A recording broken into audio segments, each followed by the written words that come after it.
they bring all these handsome and wonderful sons of Jesse out, and they're not them. And so he said, "Do you have one more son? Is there anybody else?" And he said, "Well, yeah, my youngest son, but he's out tending sheep." And he said, "Well, go get him." So they bring him in, and he says, "That's the one." And so everybody is surprised that this is who's going to be their king. Now they don't go and tell anybody that. Jesse knows, Samuel knows, but they don't make an announcement or anything. And from that day forward, the Spirit of the Lord comes upon David, and it leaves Saul. And Saul becomes then tormented because the Spirit of the Lord has left him. And David plays the harp or the lyre, he plays music. Saul finds that soothing, so David goes into service to the king of trying to calm him and by playing music. And nobody knows except, the Samuel, Jesse, and David that he's going to be the king. They keep that quiet. And chapter 17 is this famous recounting of David and Goliath, and David kills Goliath. Then in chapter 18, it talks about David's friendship with Jonathan, who is the king's son, and David marries Michal, Michal, the king's daughter. So he's really enmeshing himself in with Saul's family, and nobody knows that he's going to be king. And in chapter 19, Saul is so crazy that he tries to kill David. And in chapter 20, David flees with Jonathan's help. He gets away from Saul before he kills him. And in chapters 21 and 22, it continues to tell you about David being on the run and different things that happen. Saul is pursuing him, David's running from him, and a priest helps David, and David says, my guys are hungry. Do you have something we need to eat? And the priest says, we don't have anything but holy bread, which was a no. You weren't supposed to eat that because David's not a priest. And finally the priest says, it's okay if you guys have maintained your purity, we'll let you eat it. So he feeds him.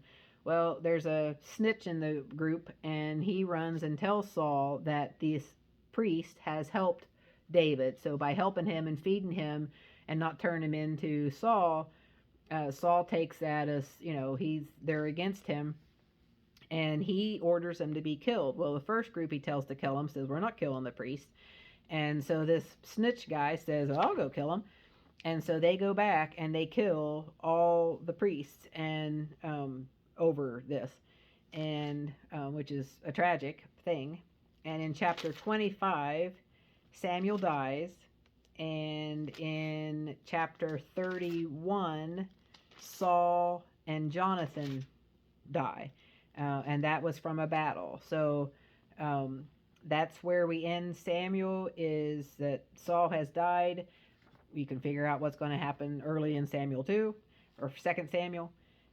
David is married to Saul's son, or Saul's daughter, sorry, and that sets the stage now for 2 Samuel. So I know there was a lot of reading in that, but it was like every chapter had something that was noteworthy that you needed to know in order to keep with the storyline of what's going to happen to Israel as we go forward. So next week we'll be in 2 Samuel. Hopefully we'll be able to cover that whole book.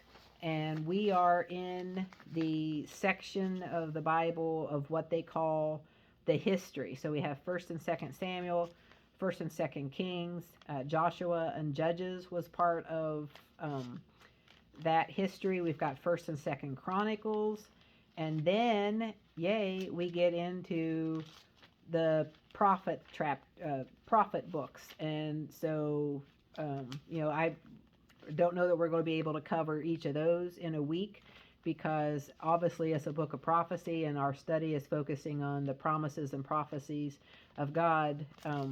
We could spend a lot of time maybe in those. Don't know till we get there, but we're almost to the prophecy books.